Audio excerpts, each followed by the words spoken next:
لن تنالوا البر حتى تنفقوا مما تحبون وما تنفقوا من شيء فإن الله به عليم۔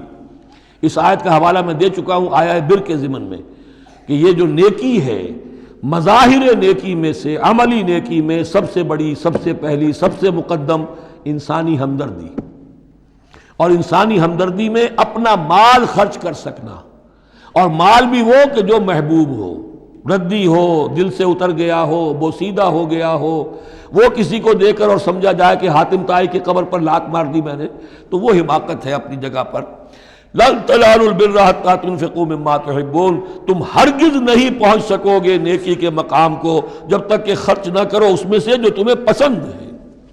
وما تنفقوا من شيء فإن الله به عليم، اور جو کچھ بھی تم خرچ کرو گے اللہ کو اس کا علم ہے۔ كل طعام كان حلا لبني اسرائيل الا ما حرم اسرائيل على نفسه من قبل ان تنزل التوراة۔ یہ بھی ایک جھگڑا تھا، یہودی کرتے تھے کہ ان کی شریعت میں اونٹ کا گوشت حرام تھا، حضور نے آ کر جو حرام چیزوں کا اعلان کیا اس میں اونٹ کا گوشت حرام نہیں ہے۔ ان کا اگر شریعت یہ وہی ہے، اگر شریعت موسوی ہے تو یہ تغیر کیسے ہو گیا؟ اس کی حقیقت بتائی ہے کہ تورات کے نزول سے قبل حضرت یعقوب علیہ السلام کو ذاتی جیسے بات ہوتی ہے کہ شاید ناپسند ہے، انہوں نے اونٹ کا گوشت اپنے اوپر حرام کر لیا تھا۔ جیسے حضور نے اپنی 2 ازواج مطہرات کی دلجوئی کے لیے بعض چیزیں جو حلال تھیں ان کی قسم کھا لی، یا ایھا النبی لما تحرم ما احل اللہ لک تبتغی مرضات ازواجک، یہ چیز ان کے ہاں روایت کے طور پر چلی آ رہی تھی۔ تو اللہ نے فرمایا لاؤ تورات اور دکھاؤ کہاں لکھا ہوا۔ تورات کے نزول سے پہلے یہ شکل حضرت یعقوب علیہ السلام کی تھی، اس کی تم پیروی کر رہے ہو۔ تو کھانے پینے کی وہ چیزیں جو اسلام نے حلال کی ہیں، کل طعام کان حلا لبنی اسرائیل، وہ بنی اسرائیل کے لیے بھی حلال تھی، الا ما حرم اسرائیل علی نفسہ، سوائے ان چیزوں کے کہ جنہیں حرام ٹھہرا لیا تھا اسرائیل، اسرائیل سے مراد حضرت یعقوب اللہ کے بندے عبداللہ، علی نفسہ ہی، اپنی جان پر، من قبل ان تنزل التوراۃ، اس سے پہلے کہ تورات نازل ہو۔ اس لیے کہ یہ تو 300-400-500 سال کا فصل ہے حضرت یعقوب میں اور نزول تورات میں۔ قل فاتوا بالتوراۃ فاتلوها، اے نبی ان سے کہیے تم جو اعتراض ہم پر کر رہے ہو تو لاؤ تورات اور پڑھو اور دکھاؤ، ان کنتم صادقین، اگر تم سچے ہو۔ شریعت تورات کے اندر کہیں بھی اونٹ کے گوشت کی حرمت نہیں ہے۔ فمن افترى على الله الكذب من بعد ذلك فاولئك هم الظالمون، اور جو لوگ اس کے بعد بھی اللہ کی طرف جھوٹ منسوب کرتے رہے تو یہ لوگ ظالم ہیں۔ اب ان سے کیا آدمی گفتگو کرے؟ قل صدق اللہ، کہہ دیجئے اللہ نے جو کچھ کہا صحیح فرمایا۔ فاتبعوا ملت ابراہیم حنیفا، بس پیروی کرو ملت ابراہیم کی جو یکسو تھے یا یکسو ہو کر، یہ حنیفہ کا لفظ دونوں طرف جا سکتا ہے، ابراہیم کی صفت یا حال حنیفہ، اور یہ اتباع کا حال بھی ہو سکتا ہے۔ فاتبعوا ملت ابراہیم حنیفہ، یکسو ہو کر، بعد کی تمام تقسیمات سے بلندتر ہو کر جو ابراہیم کا طریقہ ہے اس کی پیروی کرو۔ وما کان من المشرکین، اور مشرکین میں سے نہیں تھے۔ ان اول بیت وضع للناس للذی بمکہ، یقیناً پہلا گھر جو لوگوں کے لیے بنایا گیا اللہ کی عبادت کے لیے وہ وہی ہے جو بکہ میں ہے۔ بکہ اور مکہ یہ دو در حقیقت ایک ہی لفظ کے لیے دو پروننسیشن سے۔ ان اول بیت وضع للناس للذی ببکہ مبارکا وہدی للعالمین، برکت والا ہے اور تمام جہان والوں کے لیے ہدایت کا ذریعہ ہے۔ فیہ آیات بینات المقام ابراہیم، اس میں آیات بینات ہیں۔ ترتیب دیکھ لیجئے، وہاں کے 4 رکوع جو تھے ان میں پہلے اس کا ذکر ہوا تھا، پھر باقی ساری گفتگو تھی۔ یہاں ترتیب الٹ گئی ہے، ساری گفتگو کے بعد اب آخر میں یہ حصہ جو ہے تیسرا اس کا وہ ختم ہو رہا ہے، اس نصف اول کا، اور آخر میں تذکرہ حضرت ابراہیم کا ہے۔ مضامین وہی ہیں، ترتیب بدل گئی ہے۔ فی آیات بینات، اس میں تو بڑی روشن نشانیاں موجود ہیں، مقام ابراہیم جیسے مقام ابراہیم۔ ومن دخلہ کان آمنا، اور جو بھی اس میں داخل ہو جاتا ہے امن میں آ جاتا ہے۔ بدترین پورے عرب کے اندر خوریزی ہوتی تھی، لیکن حرم میں اپنے باپ کے قاتل کو بھی اگر دیکھ لیتے تھے تو کچھ نہیں کہتے تھے۔ یہ ایسی روایت اس حرم کی رہی ہے اور آج تک ہے اللہ کے فضل و کرم سے کہ وہاں پر امن ہی امن ہے، دار الامن۔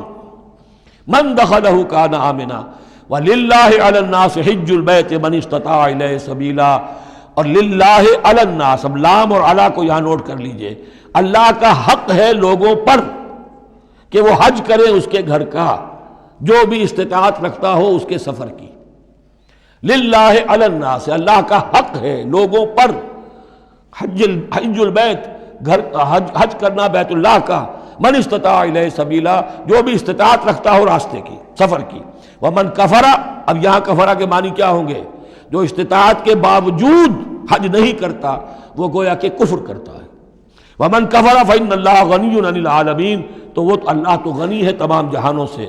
قل یا اہل الکتاب لم تکفرون بآیات اللہ، اب آخری یہ آیات ہیں، بڑا ہی انداز جو ہے جھنجھوڑنے کا، اور جیسے کہ پیئرسنگ آئیز کے ساتھ دیکھ کر کسی سے بات کی جائے اور اس کے یعنی نگاہیں گاڑ کر اس پر، قل یا اہل الکتاب لم تکفرون بآیات اللہ، کیوں اللہ کی آیات کا انکار کر رہے ہو؟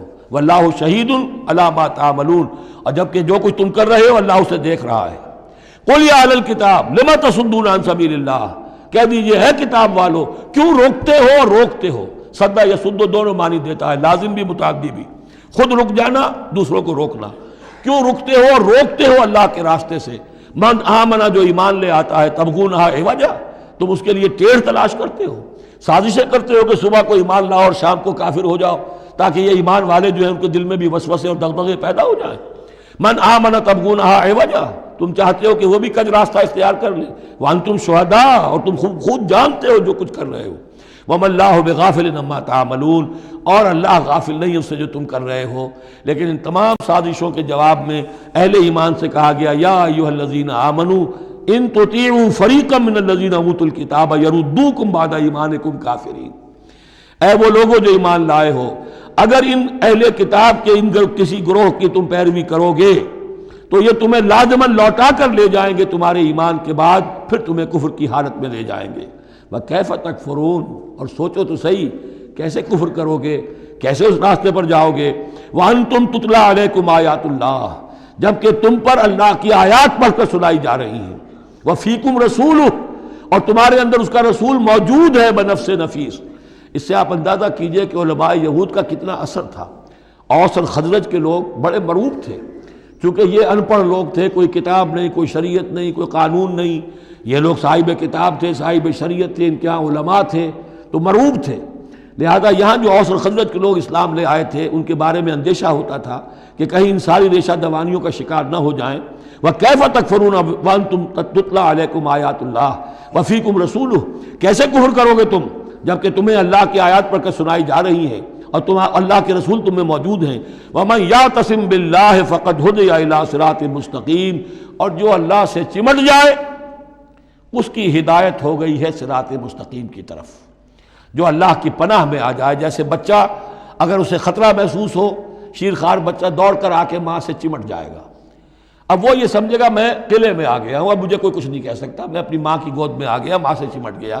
اسے کیا پتا کہ کوئی درندہ صفت انسان اسے کھینچے ماں کی گود سے، اچھالے اور کسی بلم کے اوپر کسی نیزے کی انی کے اندر پرو لے۔ ایک بچہ یہ سمجھتا ہے کہ میں ماں کے پاس آ گیا تو بس میں اب پناہ میں ہوں۔